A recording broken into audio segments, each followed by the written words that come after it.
and welcome to another episode of Straight Talk. I'm one of your hosts today, Michael Stalk Sr., and today we have with us Jessica Deer, filling in for Christine again. And the lovely Ross Montour.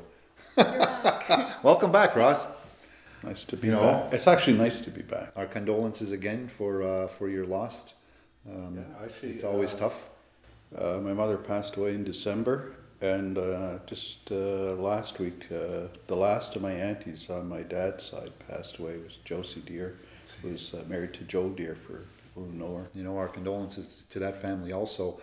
It's always tough when something happens around Christmas time anyway, you know, and regardless of what it is. It seems like, I guess, more people end up dying than born during the holidays. We're losing a lot of our elders over the last little while. Well, you know what happens though, Mike, what I realize is that in the end, it's normal. It's a cycle of life stuff. And sooner or later, it ends up, we're them. And hopefully we have something to give in terms of a basis of a lifetime lived. A little perhaps knowledge, a little perhaps of a little wisdom that gets passed along. On the subject of elders and stuff like that, recently part of the annual Winter Carnival, they had at the Elders Lodge, the annual I don't know what the event is called, but they kind of celebrate. They honored all the older or the oldest elders in the community. Mm-hmm. So it was really, I was looking at on their Facebook page, seeing all the pictures, and it's nice to see all these generations of family members, one photo too. Yeah. That's good, because you know what, we always see pictures, old pictures of individuals when they're young and stuff like that. We never see a lot of how their life progressed, and unless you're in something like this, and then you have no, it's always there, but for the most part, to see, people being honored, it's a good thing anyway in the community. At least somebody's thinking of them, and that there's somebody there. Yeah, no, you mentioned that old pictures and stuff. This relates to my Auntie Josie, who passed away last week. And she was 92 years old. She was coming up on her 93rd birthday. Would have been the 28th of this month. When she was a young woman, she and my other auntie Louise Deer, they were Rosie the Riveters. Mm-hmm. They were working down in Brooklyn on ships during the war. That was really interesting to find out. As Mohawk women, they went out of the community, and we don't hear much about that. We hear a lot about the men. Doing iron workers, working in shipyards and stuff like that. But very rarely do we hear about some of the women, what they did during wartime. Yeah, I think we need to remember that. In general. I call it an entrepreneurial spirit. That you know this from Ganawagi, what its history is that women have always been central to keeping this community going, economically. And otherwise, so we need to honor it. So, to my cousins Bruce and Miles and the rest of my family on that side, we honor, her life, And the same goes for Mohawk TV, Loud Spirit Production. We lose another elder in our community. But we get so many kids that are born each year now. We're almost 100 kids a year that get born, and the cycle keeps changing. And I just hope my day's not tomorrow. Well, it's actually done. Have more coming than leaving. Yeah, it's common in a lot of Aboriginal communities. The populations are expanding exponentially. Yeah, I think it's the largest growing segment demographic in the country.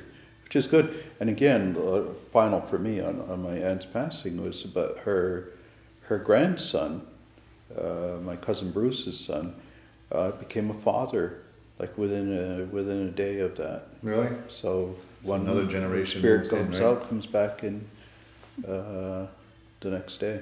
So that's cool. I like that. anyways, I was gone for 2 months, and now I'm not even sure what's going on. You're getting back in the swing of things, though?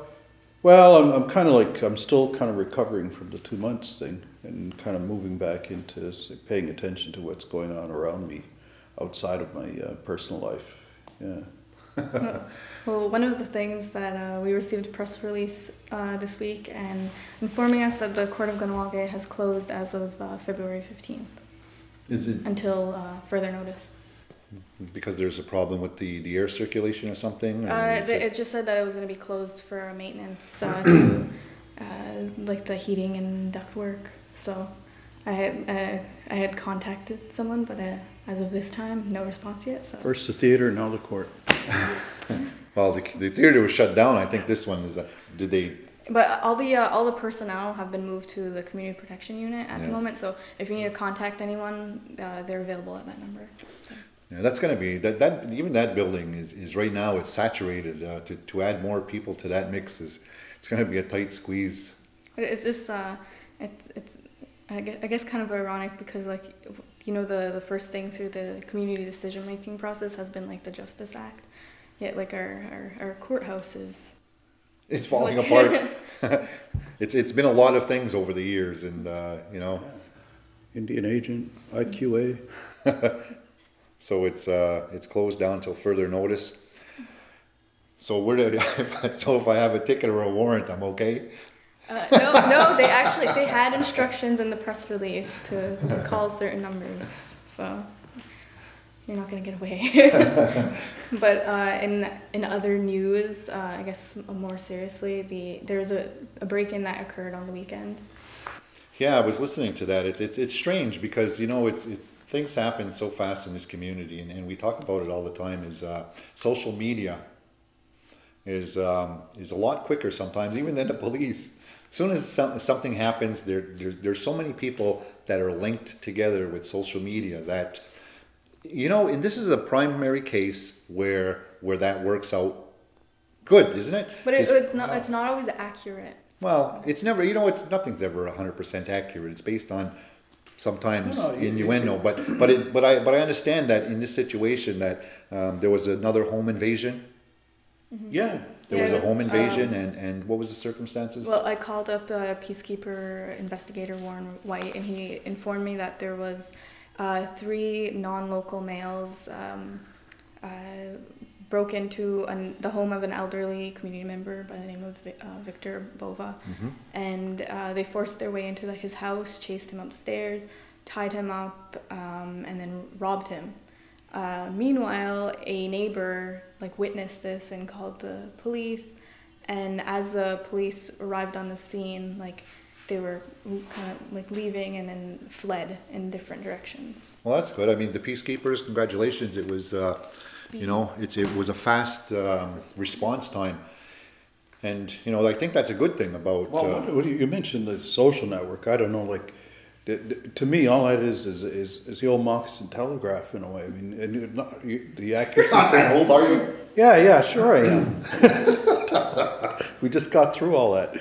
But in this particular instance, from what I understand, I mean, there are people in the community, the neighbor, other people moving through the community. Yeah, there's a lot of people looking that were out calling in, which is a good thing. I mean, even if there isn't at this point a formal community watch program, if there isn't patrols going on, people have their eye open and just not ignoring things. They're being vigilant. Which is exactly what Warren White had mentioned. That's what he wants the community to be like. And I think that and I was listening on the scanner because now the way things work, I can get the scanner on my phone. You don't have to go out and buy one. But there was so much going on with the police, and then there was so many people calling in, and they were saturating some of the police lines, and police were going all over. That's sometimes the chaotic part of that. But there's some of the good things about it, and we'll talk about it after we take a break. But they caught the three guys, right? Yep. So 2 of them. They caught two. Sorry. So they caught 2 guys. So it's only a matter of time that the third one. So you know, I think that that was like a real positive thing, and the police did a good job. And we'll talk a little bit more about it because, unfortunately, it's the second one in a short period of time. Not only the second one, there's been others, Yes. but I mean, these this close together, and what do we need to do? And we'll do it right after these messages.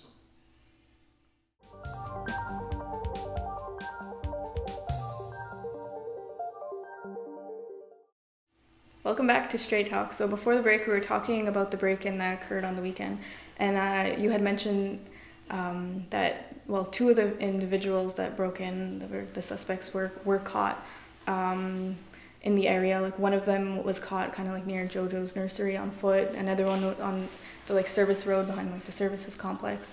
And those two individuals were Roger Lachance, who was 43 years old, from Pointe-aux-Trembles. I don't know how to say that. And the other one was Donald Fournier, who was 42. And they both have extensive criminal records with like charges for like armed robbery. When you spoke to the police, though, was there like, what did they say about these two individuals? One from Pointe-aux-Trembles and the other one from Ville d'Anjou. It's not close to this community, so. What the peacekeepers told me was that they interrogated them. Obviously, also, you know, trying to find the name of this, like, the third individual, because at this point they still don't know who this person It's only a matter of time now, but they had said that they weren't saying anything. These two individuals, they just said that they were here to buy cigarettes. But it doesn't seem like it's a random act. You know, it's not like you're just going to drive by somebody's house and say, I think we'll go to this house. Obviously, it had to have been some case. Yeah, similar to what happened to Belva, you know. Albany, yeah. You know, they were aware of certain things, I think. Well, yeah, that's what I think. It's like a lot scarier from like a community member if this is just like, you know, a random act, like I'm gonna, you know, rob your house, or if there's, you know, other this elderly man was targeted for a specific reason. But more likely than not, if you look at most people who are going to do something, and if they're going to do it randomly or on a spur of the moment or something, they're not going to come this far into any community. If you take Belvis, for instance, even though it's close to the highway, it's still a contentious issue to try to get in and out. Whereas where Victor is, it comes to the same thing. You're blocked by the tunnel, and you're blocked by a lot of surroundings, the seaway. So normally in a case like that, in regards to policing, it's somebody already knows that this is a targeted area that they're going to do. Well, you're not going to go into somebody's house. I'm not, anyways. I'm not going to go into anybody's house and do this. But you talk to it, Mike. But if you're going to go into somebody's house and do a home invasion, a robbery, forcible confinement, and everything else, I'm looking at a number of charges that are going to give me a number of years of incarceration. So I'm personally not going to do this if I have a mind to do that without a little homework. Well, like I said, it all depends. I don't think a lot of people sit down and look at what am I going to get charged with, because you're not going into this thinking that you're going to get caught. You're always thinking, yeah, I know, how am I going to get away? My point is that you're not just going to say, go eeny, meeny, miny, mo, let's take this house and have them go. It was like some criminals aren't like they don't do stuff just on a whim when it's, I think, at this magnitude. No, when you do a home invasion, it's not like we had a rash of robberies of cigarette stores. It's a pure random thing. They all got to have some money. I'm going to go in and say, give me your money, whatever. That's a little more random. But when you get into, let's say, Belvis or something, number one, there's a perception that Kahnawake is loaded down with all kinds of money that's easy to get at, that's questionable, and blah, blah. And you can go in the house, we can get away with it. Yeah, so let's go in balls all and do what we want.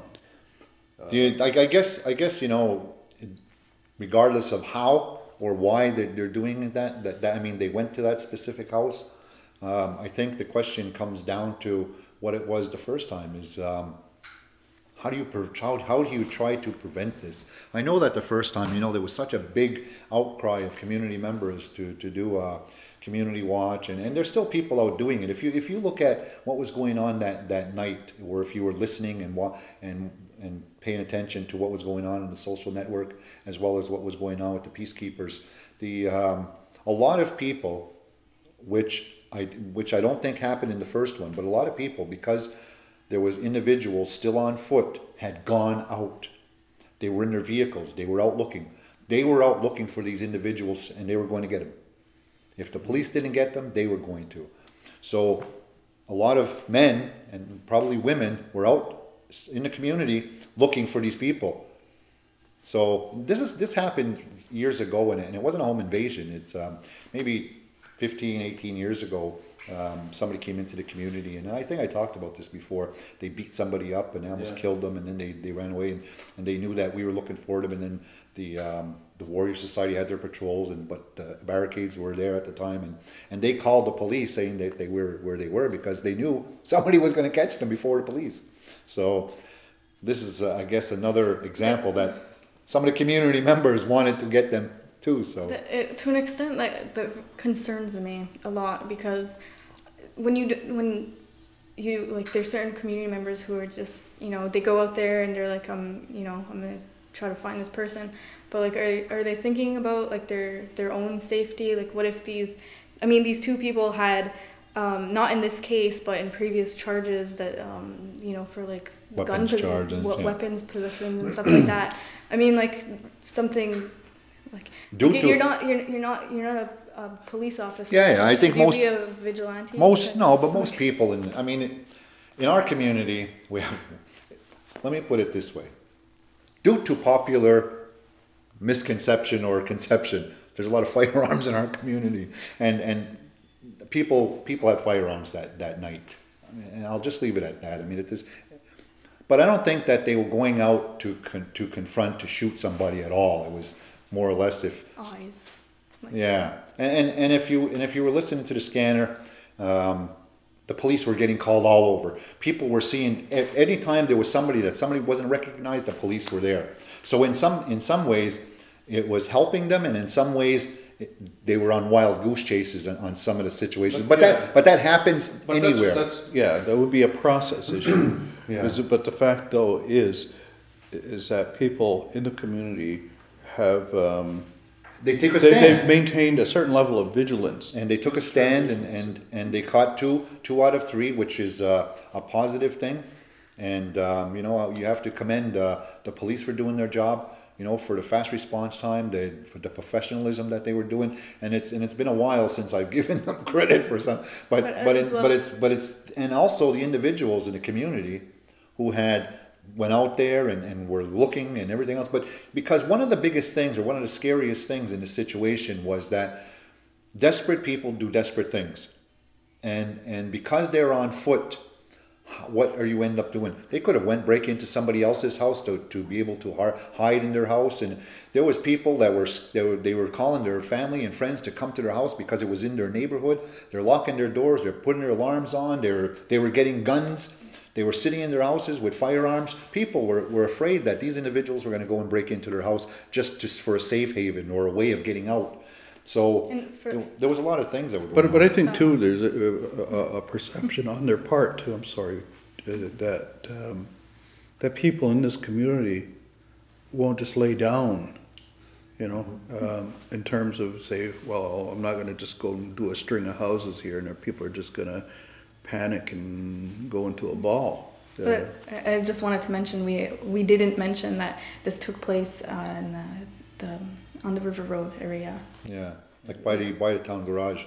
So, you know, it was an area still that it was accessible, and there were so many ways of them to be able to get out or to get away. You had the water to go over because of the ice. They could have went there. They could have went over the bridge. There were so many different ways, but, you know, if you're in a community and you don't know where you're going to, it puts you also in a bad position of trying to do whatever you can, hijack a car, because nobody knew if they had a firearm or didn't have a firearm at that point. Anything could have happened, and somebody could have been hurt, but, you know, fortunately, everything worked out in this situation. And nobody was hurt? Nope. And unfortunately hold that thought. Yeah. We know where we're going. We're going to go to a break, and we'll be back with more Straight Talk.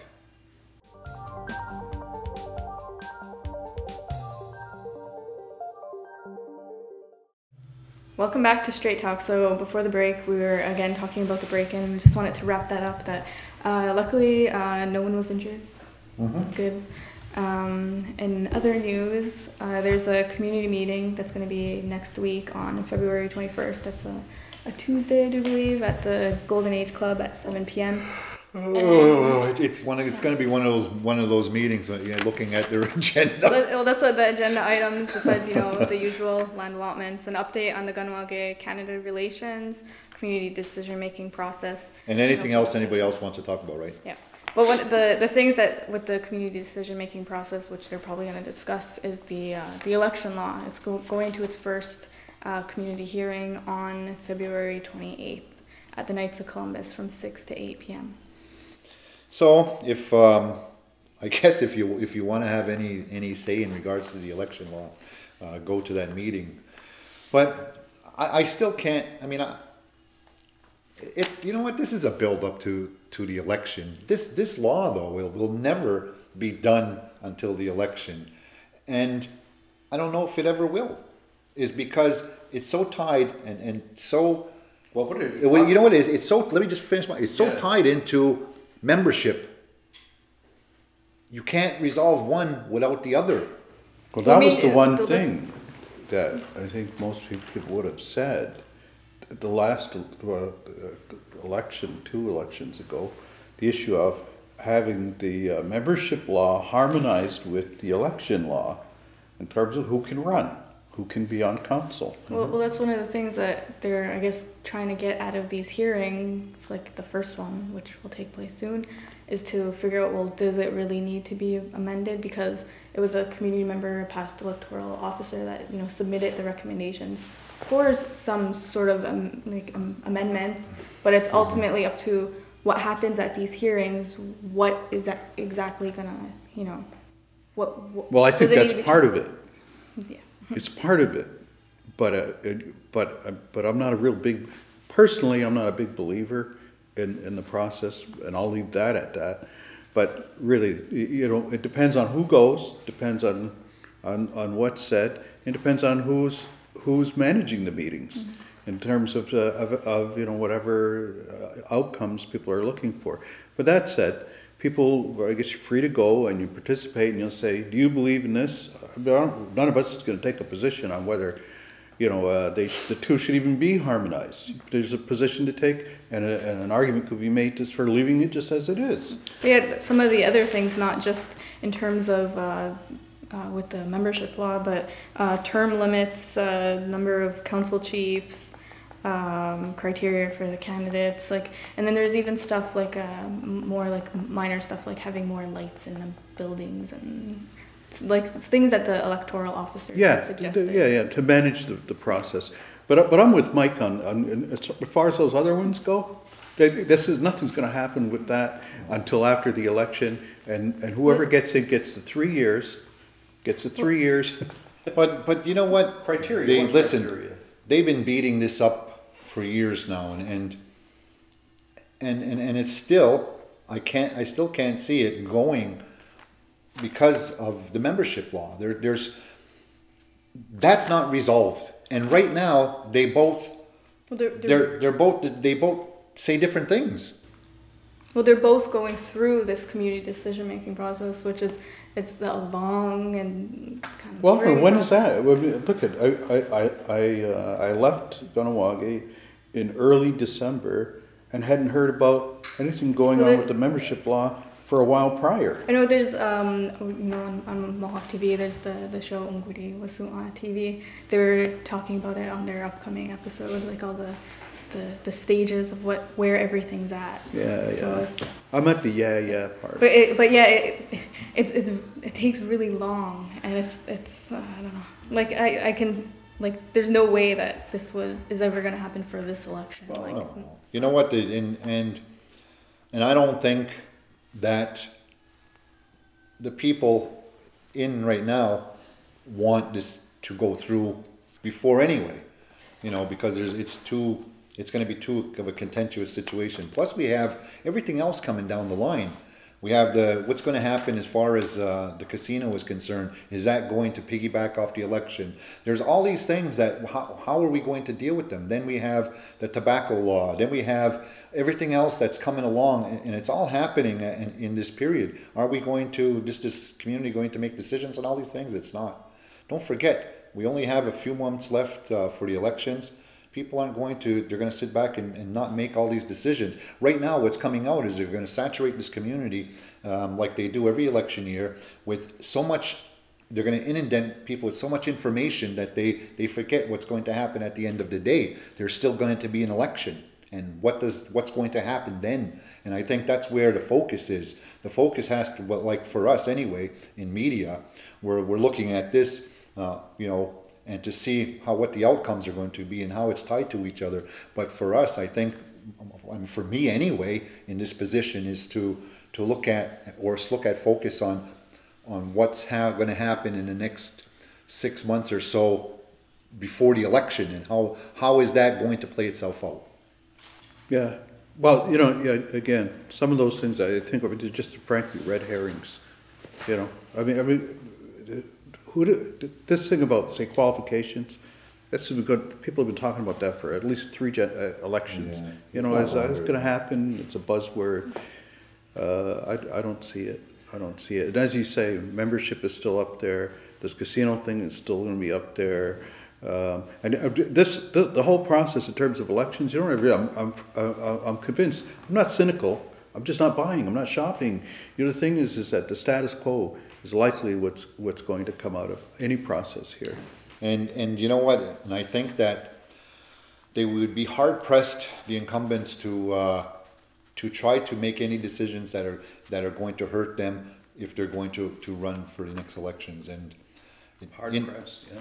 And in the past, history has shown us that nobody's going to make a decision. We're going to go to 9 chiefs. Nobody's going to make a decision that's going to hurt their chance of getting back in if they choose to run. Can I remind just people that this is going back to the last election was held up the hill. Okay, so that's, I think, 3 elections ago was when, it was just prior to that election, that the council gave themselves an extra year. I know. It's the same thing as you know what, I don't want to get into it. Where we have a lot of shows coming before the elections, and we'll build up more to them, assuming that our community is safe. And I guess that'll probably be on the list for the community meeting. I'm sure that somebody's going to bring that up, and then what's happening with everything else.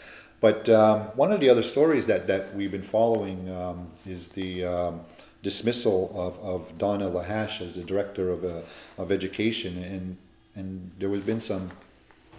Well, we last episode we had asked, you know, our poll question is, do you agree with it or not? And we have those results. 55% of voters said no, they don't agree with it. 35% said yes, they do agree with it, and 10% said they were undecided. But I think that it just, you know, shows how, you know, the community's view on it. There's like a lot of people who, you know, they want they want answers and more transparency from the Combined Schools Committee, and they think, you know, Donna was doing a good job. But then there's other people who just, you know, have trust in their decision that they made. And then there's people who feel like there's not enough information out there at this time, and even now, like both parties are going through like the ADR. The ADR, Alternative Dispute Resolution, and you know, that's the first process. Off camera, we were talking about this, and I had mentioned about anybody in those positions, and sometimes the process isn't always a fair process. I think that they're trying to maybe close those gaps, but sometimes the gaps are between organizations, and decisions what organizations make are not always the same type of decision or process that they follow. So hopefully, you know, Donna, when she goes, and if she goes to this ADR, that it will resolve something. You know, the only problem is with that is that unfortunately we still may not have the answers, because regardless of what happens at the ADR, there's still a possibility that the decision may not be accepted and it may go maybe get challenged to Human Resources Canada as challenged in a court. So there's still a potential lawsuit, so nobody's going to say anything. And that's where it stands, and I think that's where it stood the last time we talked about it. We just didn't have those answers, and we'll have to wait. And, you know, good luck, and hopefully people get answers. And that's the biggest thing, is we talk a lot about we like or don't like that. It's because of the lack of information that we get all the time. And we talk about this all the time on the show. It's like people say different things on, well, why did you say this? Well, because we base it on the information that we have. And if you're going to withhold information, then you have to understand, or the individual or organization, that we base our, I guess, outlook on what the information that we have, or opinions. Yeah. So. Well, yeah, I mean, and how you assess what you have. Because we can, we assess it, but if you give us all the information, at least we'll give you a shake on that. But if not, then unfortunately we have to, or you don't want to answer. Well, I mean, I don't know. I mean, in terms of information, you say what you want, or you put all the information that you want us to see or hear, but I'm not necessarily buying. Yeah. Anyways. First, we'd like to take this week's poll. We want people to take this week's poll, which we're doing it on the break-in stuff. So, do you feel that Ganawage is safe? Vote yes, no, undecided at mohawktv.ca. Ready. Yeah. Now you can go to commercial. Now we'll go to commercial. If you're watching Straight Talk, we'll be back after these messages.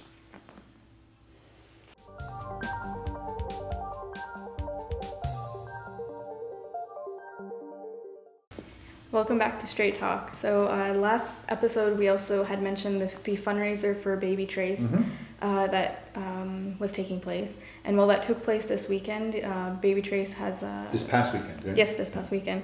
He's a 1-year-old who has aortic stenosis and is in need of a heart transplant. So they had this fundraiser, and Mohawk TV was there. So let's take a look at that.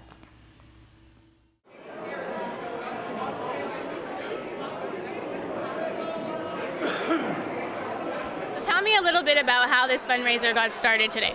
Well, it was brought to our attention from my aunt, who got the suggestion from like Shelley Goodleaf and Trina Diable and all them, because they all have kids with heart problems themselves. They've all gone through like surgeries, so they, to an extent, know what we're going through. And they, from what my aunt told me, they wanted to help. They wanted to, help us in any way they can. So they mentioned about wanting to try and do a fundraiser, and I was floored when they told us that. And then when it started to get into motion and the community started hearing about him, it grew from there, and it's turned into something much more than I expected.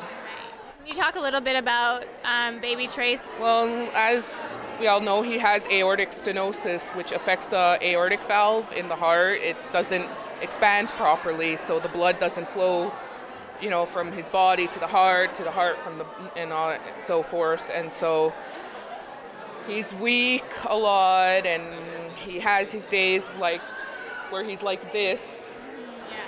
And so when they've been doing tests on him, and the ultrasounds, the ECGs, he has a cardiology appointment every month where they do those tests. And he had his first surgery at 2 weeks old, and they said that he would probably need one again by last September.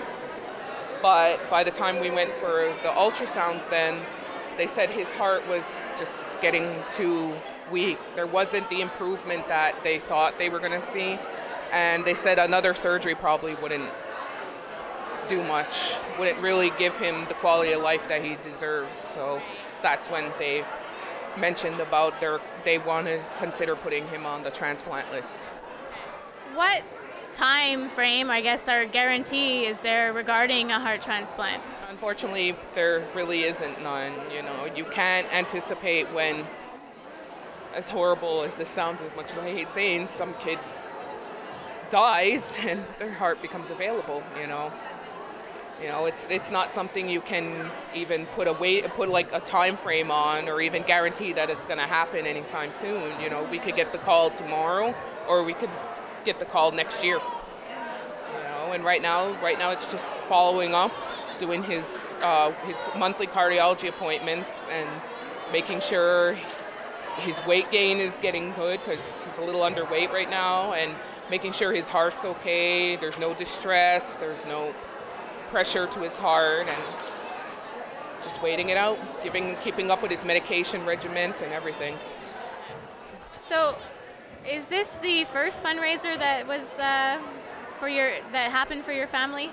No, there was a social at the 207 Longhouse and a blanket dance, and last week, and you know, and that turnout was even amazing. You know, it's the amount raised there was amazing. You know. Oh God, what was it like? Almost 3,000 for the blanket dance and 400 for a half and half. And then we got 375 from the Mohawk Bingo too. It's way more than I expected from a fundraiser. Like I said, I don't know what I expected, but I didn't expect a number that big. How does it feel this morning? Because obviously there is a tremendous amount of community members who've turned out for this event, fundraiser, if you will, and how does it feel to see and understand that you guys have a lot of support? Were you expecting and anticipating that? Again, maybe I should have. I don't know what I expected, but this is way more than I anticipated seeing. Like when I walked in, I seen the lineup, I seen the amount of cars, I seen the people all sitting here, and even just the amount of people that were, you know, helping out in the kitchen, helping out with serving. It was way more than I expected. This has just been beyond what I expected, you know, and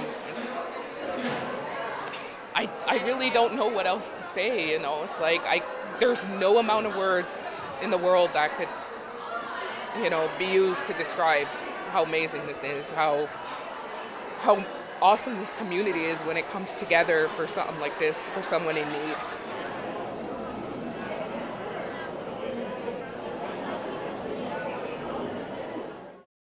So it's really nice to see that the community can, you know, come together for a really good cause. Yeah.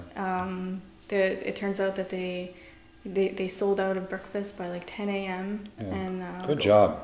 Like over like 500 breakfast meal things were sold, and there's people still coming in after like 10 o'clock. We always rise to the occasion when it comes to a child. So, you know, great job for everybody who supported that.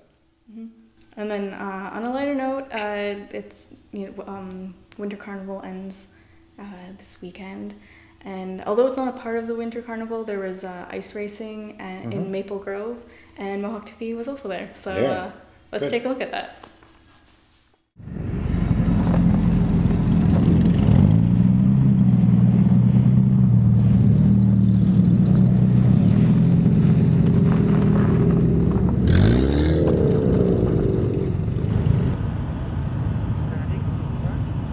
Tell me a little bit about your car. It's a 1971 Chevy Impala. It's got a 350 4-barrel with headers on it. I bought it off a guy that was racing here last year. His wife told him he's not allowed to race anymore, so I bought it off him, and I've been having fun since. No, it's just it came off the street last year. The guy was driving it on the road and slapped a couple numbers on it and cut the fender wells out. I get into the corner, he started sliding and that, and they ended up cutting up the tires. So you need to have a little bit of room for the tire movement. What made you get into ice racing? I was bored when I was 15 years old, I guess, and I saw everybody else racing, so that's when I started in front of Wayne Rice's. I was only 14 or 15 years old.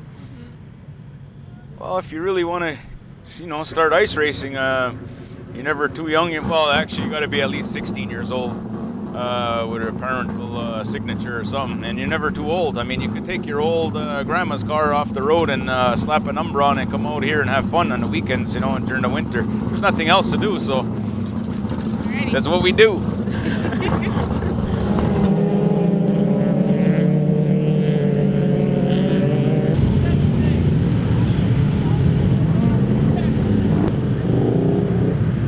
now they're getting ready for to run the studded class. Jake and 2 other guys from Maple Grove are going to be starting the second heat now. Why do you think this type of sport seems to be popular among the men anyways in the community? Everybody likes to speed around, go fast, and we could do it out here on the ice without getting in trouble by the law, or we could do, you know, plus it's challenging. I've been racing for, I don't know, maybe 10 years or more. They're in the performance class. Use the Skidoo studs. It gives you more traction, bigger motors. The other class is just rubber, and you know, they got motors too, but it's more, a little bit slower. The vehicles, we have more roll cage for crashing, hitting harder because we're going at faster speeds. It's a challenging class. That's why I race in this class, because it's more, gives you more pressure, you know. It's a faster class. Is this type of sport expensive? Do you need to put a lot of work into your vehicle and stuff like that? Yeah, it's a lot of money and a lot of time. You're always working on the car. Like right now, we broke down, and well, the track's a little rough right now. We hit some grooves, and when you come around, it's a lot of bite on the rear. And one of the axles came out and threw the tire off, and then you can't go anymore.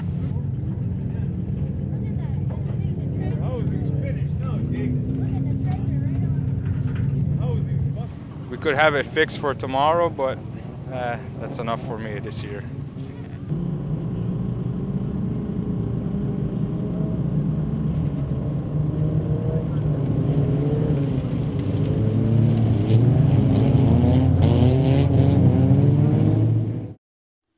Well, welcome back to Straight Talk. Well, the ice races, I guess they went well. You know, good. Congratulations to the winners. That wraps up another show. You know, welcome back again, Ross. We missed you, and Jess, you always do a good job. Hopefully I won't be on the next episode. So you've been watching Straight Talk. If you have any questions or comments surrounding this show or any other show, you can email us at mohawktv@hotmail.com or call us at 450-632-NEWS. That's 450-632-6397. And don't forget to go to our website and take our poll. Nyawa and Onigiwahi. Mana.